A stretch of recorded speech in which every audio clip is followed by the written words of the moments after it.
కాకినాడ జిల్లా పిఠాపురం శ్రీ ఉమా కుక్కుటేశ్వర స్వామి దేవస్థానంలో హుండీ లెక్కింపు కార్యక్రమం శుక్రవారం నిర్వహించారు. చీఫ్ ఫెస్టివల్ అధికారి చాగంటి సురేష్ నాయుడు, కార్యనిర్వహణ అధికారులు బి ధనలక్ష్మి, కె రవితేజ పర్యవేక్షణలో ఆలయ కార్యనిర్వహణ అధికారి కట్నం జగన్మోహన్ శ్రీనివాస్ ఆధ్వర్యంలో హుండీలు లెక్కించారు. 2026 ఫిబ్రవరి 4వ తేదీ నుండి ఫిబ్రవరి 20వ తేదీ వరకు 17 రోజులకు గాను ఆలయ ప్రధాన హుండీల ద్వారా 12,07,546 ఆదాయం లభించింది. అదేవిధంగా అన్నదానం హుండీ ద్వారా 14,341 సమకూరాయి. మొత్తంగా ఈ 17 రోజుల్లో 12,21,887 రూపాయల ఆదాయం వచ్చినట్లు అధికారులు వెల్లడించారు. ఈ హుండీ లెక్కింపు కార్యక్రమంలో ఆలయ సిబ్బంది, భక్తి బృందం సభ్యులు, రెవెన్యూ సిబ్బంది మరియు అర్చకులు పాల్గొన్నారు.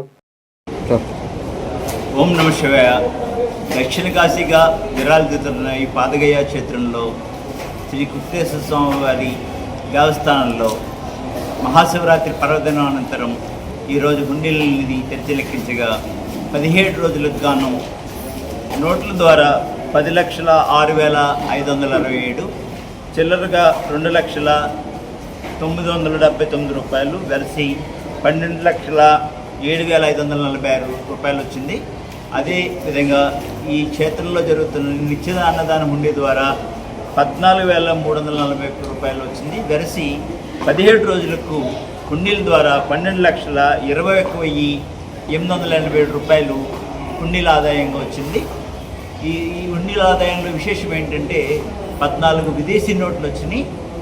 అది విదేశీ భక్తులు కూడా కొంతమంది హాజరైనట్లుగా ఉంది.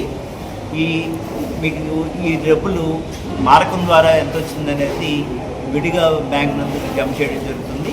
ఈ హుండీల పర్యవేక్షణకు జిల్లా దేవాదాయ శాఖ అధికారి గణపతి నాగేశ్వరరావు గారు, chief festival officer Chaganti Suresh Naidu గారు కూడా హాజరయ్యారు.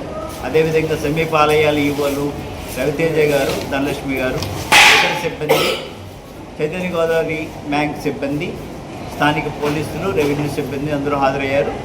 వారందరికీ ధన్యవాదాలు. శివరాత్రి గతంలో కన్నా సుమారు 1,00,000 రూపాయలు అదనంగా ఈ సంవత్సరం ఆదాయం వచ్చింది.